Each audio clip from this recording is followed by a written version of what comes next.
नमस्कार, SR news में आप सभी का स्वागत है।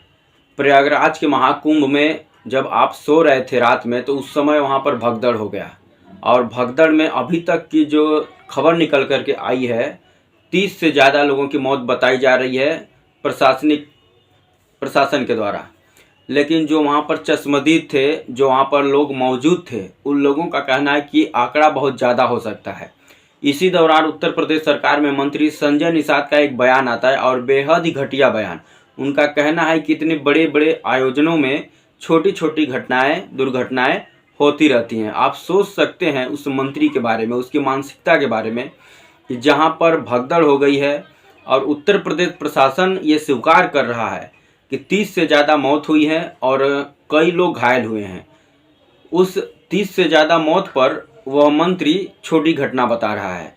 और आप सबको पता होगा कि विपक्ष के जितने भी नेता हैं उन लोगों ने बार बार सवाल उठा रहा था महाकुंभ के आयोजन पर कि यहाँ पर व्यवस्थाएं ठीक नहीं है, लोगों के जो है कि रहने का व्यवस्था नहीं है, आने जाने की सुविधा नहीं है और भीड़ को कंट्रोल करने की प्रशासनिक तौर पर जो तैयारी होनी चाहिए वो नहीं है।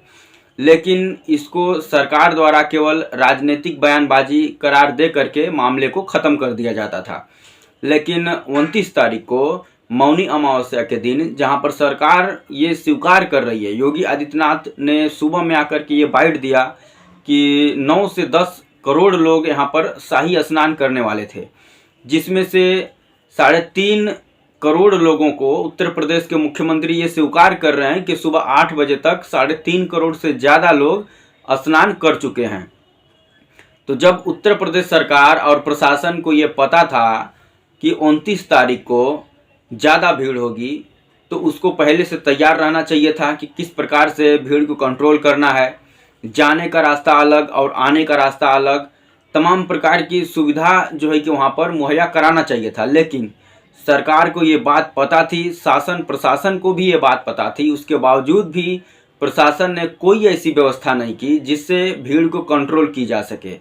और जो लोग वहाँ पर दब के मरे हैं उनके परिजनों का ये कहना है, प्लस जो घायल हुए हैं उनका ये आरोप है कि जिस समय भगदड़ हुई, लगभग रात में 1:30 से 2 के बीच में यह भगदड़ शुरू होती है और उस दौरान लोगों का ये आरोप होता है पुलिस वालों के ऊपर, प्रशासन के ऊपर कि उस समय कोई भी पुलिस वाला वहाँ पर मौजूद नहीं था जिससे भीड़ को कंट्रोल कर सके, लोगों को डांट सके, जिससे लोग भगदड़ जो कुछ हुड़दंग लोग होते हैं उनके वजह से होता है। लेकिन जब शासन के लोग, प्रशासन के लोग वहाँ पर मुस्तैद होते और लोगों को कंट्रोल करते। कुछ लोगों का आरोप था कि इधर से जब भीड़ जा रही थी तो उधर से स्नान करके जो भीड़ आ रही थी उसी दोनों भीड़ में टकराव हुआ, जिसकी वजह से भगदड़ हो गया और कुछ लोग दब करके कुचल करके उसी में मर गए। तो आप सोच सकते हैं कि प्रशासन के लोग क्या कर रहे थे। उत्तर प्रदेश सरकार और माननीय योगी आदित्यनाथ ढिढोरा पीट रहे हैं पूरी दुनिया में कि इतना बड़ा आयोजन करा दिए, इतना बड़ा पैसा लगा है और इतनी सारी सुविधाएं हैं, तमाम प्रकार के डींगे हाँक रहे थे। लेकिन जब इतनी बड़ी घटना हो गई तो उसके जो मंत्री है संजय निषाद का इतनी घटिया बयान आता है कि ये छोटी मोटी घटना है, जहाँ पर 30 लोग मर जाते हैं दब करके कुचल के और सैकड़ों लोग घायल हैं और तमाम लोग अभी तक मिले नहीं, कितने लोग बिछड़ गए हैं, अपने परिजनों से मिल नहीं पा रहे हैं। इस घटना को उत्तर प्रदेश सरकार और उसके मंत्री जो है कि छोटी घटना बता रहे हैं। आप सोच सकते हैं कि यदि ये किसी मंत्री या खुद संजय निषाद के घर का कोई व्यक्ति उसमें दब करके कुचल के मरा होता तो क्या संजय निषाद ये हिम्मत कर पाते कि इस घटना को छोटी घटना बताते? तब तो पूरा प्रदेश का जो है कि शासन प्रशासन अलर्ट हो जाता, तमाम प्रकार की जो है कि जांच शुरू हो जाती, तमाम अधिकारी सस्पेंड हो जाते जो मौके पर उपस्थित थे, जिनकी ड्यूटी लगी थी। लेकिन अभी तक ऐसा कोई भी कार्रवाई नहीं की गई है उत्तर प्रदेश सरकार के द्वारा और उत्तर प्रदेश सरकार इस समय बैकफुट पर है। लेकिन कुछ बड़बोले मंत्री जो आ करके उल्टा पुल्टा बयान दे रहे हैं, लोग ये देख रहे हैं। करोड़ों रुपया बहा देने की जो है कि घोषणाएं आए दिन हो रही है। 7,000 करोड़ रुपया जो है कि बजट पास हुआ है महाकुंभ आयोजन को लेकर के, लेकिन वो पैसा कहाँ गया, क्या व्यवस्थाएं हुई है? देखने को ये मिल रहा है कि जो मरीज, जो घायल हुए हैं व्यक्ति, उनको लिटाने के लिए बेड उपस्थित नहीं है, ज़मीन पर लिटा करके इलाज हो रहा है, लेकिन वो पैसा कहाँ गया? हॉस्पिटल के नाम पर, एम्बुलेंस के नाम पर, चूना मारने के नाम पर, व्यवस्थाएं के नाम पर तमाम पैसा पानी की तरह बहाया गया। लेकिन जब उसकी ज़रूरत है, हॉस्पिटल की आज ज़रूरत है, एम्बुलेंस की ज़रूरत है, पुलिस प्रशासन की ज़रूरत थी, तब कोई दिख नहीं रहा है। मरीजों का जो है कि ज़मीन पर लिटा करके उनका इलाज हो रहा है, लेकिन बेड नहीं है हॉस्पिटल में। तो वैसे ऐसी तमाम घोषणाएं भारतीय जनता पार्टी और उसके जो मुख्यमंत्री हैं उत्तर प्रदेश के, वो दिन रात करते रहते हैं फालतू बातें। लेकिन जो हकीकत होती है, जो ज़मीन पर दिखना चाहिए लोगों को, जो सुविधा लोगों को ज़मीन पर मिलना चाहिए, जब उसकी बारी आती है तब ये सरकार फेल हो जाती है। और उसका बड़ा नज़ारा जो है कि महाकुंभ प्रयागराज से देखने को मिल रहा है कि किस प्रकार से डींगे हाँकी जा रही थी, जब सरकार को ये बात पता थी कि ये विश्व का सबसे बड़ा जो है कि महाप्रयाग का जो स्नान है होता है, यहाँ पर करोड़ों लोग आते हैं। तो क्या ज़रूरत थी? यदि उत्तर प्रदेश सरकार के पास उतनी पुलिस जो है कि अवेलेबल नहीं थी जिससे भीड़ को कंट्रोल कर सके, सुविधा दे सके, लोगों को कंट्रोल कर सके, तो सेना बुलाते, सेना की मदद लेते। जब विश्व का सबसे बड़ा आयोजन हो रहा है तो हमारी सेना उसको जो है कि सुविधा उपलब्ध कराती। लेकिन नहीं, फूल वर्षा करने के लिए जो है कि हेलीकॉप्टर लग सकता है। आप सबको याद होगा इसी महाकुंभ में जब पहला दिन स्नान हुआ था तो उत्तर प्रदेश सरकार द्वारा हेलीकॉप्टर से फूलों की वर्षा कराई गई थी। लेकिन जब आज एयर एम्बुलेंस की ज़रूरत थी तो एक भी हेलीकॉप्टर वहाँ पर नज़र नहीं आया। क्या उन लोगों को एयर एम्बुलेंस से जो है कि अच्छे हॉस्पिटल में पहुँचाने की ज़रूरत नहीं थी?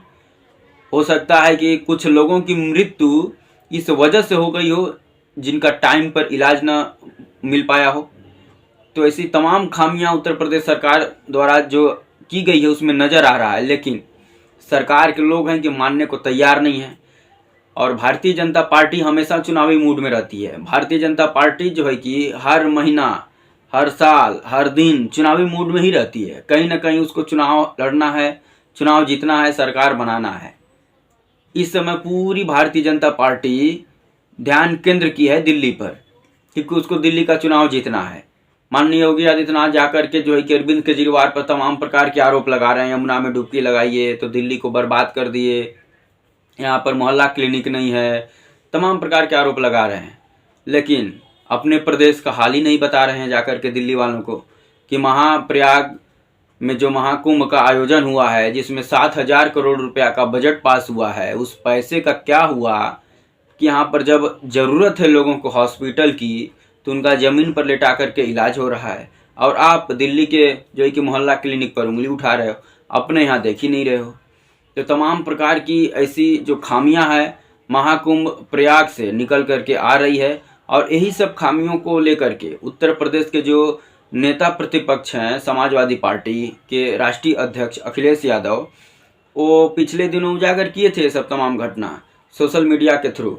लेकिन सरकार जो है कि विपक्ष की आवाज़ को सुनने का जो है कि मन ही नहीं करता है उसको। विपक्ष के जो नेता सरकार की खामियां गिनाते हैं तो सरकार जो है कि उनके खिलाफ मुकदमा दर्ज कर देती है या तो अनसुना कर देती है। उसको लगता है कि ये तो फालतू के बक रहे हैं। लेकिन जब वही चीज़ सामने जब पड़ जाता है तो सरकार जो है कि मौन धारण कर लेती है। अब इस बात से आम जनता को क्या फ़र्क पड़ता है कि घटना के बाद मोदी जी योगी जी से कितना दिन में बात किए, कितना चक्कर बात किए, योगी जी कितना चक्कर बात किए। अरे भाई, जो सुविधा आम जनता को मिलना चाहिए वो कब मिलेगा? मोदी जी योगी भी जी 10 बार बात कर लेंगे आपस में, तो उससे क्या आम जनता को कुछ फर्क पड़ रहा है? सवाल ये है, आम जनता को क्या इलाज मिल रहा है? जो कुचल के मरे हैं वहाँ पर, क्या उनको इलाज मिल रहा है मोदी जी योगी जी से बात करने के बाद? नहीं मिल रहा है। लोग आज भी तड़प रहे हैं। कितने लोग तो अभी तक मिले नहीं हैं, कितने परिजन अभी तक ढूंढ रहे हैं, उनके जो है कि लाश का पता नहीं चला है कि वो मरे हैं कि हॉस्पिटल में इलाज चल रहा है उनका, इस बात का पता ही नहीं है। तो तमाम ऐसी खामियां हैं जो उत्तर प्रदेश सरकार का उजागर हुआ है प्रयागराज के महाकुंभ से। और ऐसी ही और खामियां हैं जिस पर सरकार को ध्यान देना होगा। और आगे ये जो महाकुंभ का आयोजन है ये आगे और दिन अभी चलेगा, ये 26 फरवरी तक चलेगा। तो सरकार को इस घटना से अब सबक लेकर के आगे ऐसी घटना जो कि न हो, इसके लिए कड़ा कदम उठाना चाहिए और शासन प्रशासन के लोगों को भी अब ध्यान देना चाहिए कि ऐसी घटना दोबारा ना हो मेला क्षेत्र में। तो दोस्तों, आप क्या सोचते हैं इस घटना को लेकर के कमेंट करें और ऐसे ही और तमाम खबरों के लिए हमारे चैनल पर बने रहें। जय हिंद, वंदे मातरम।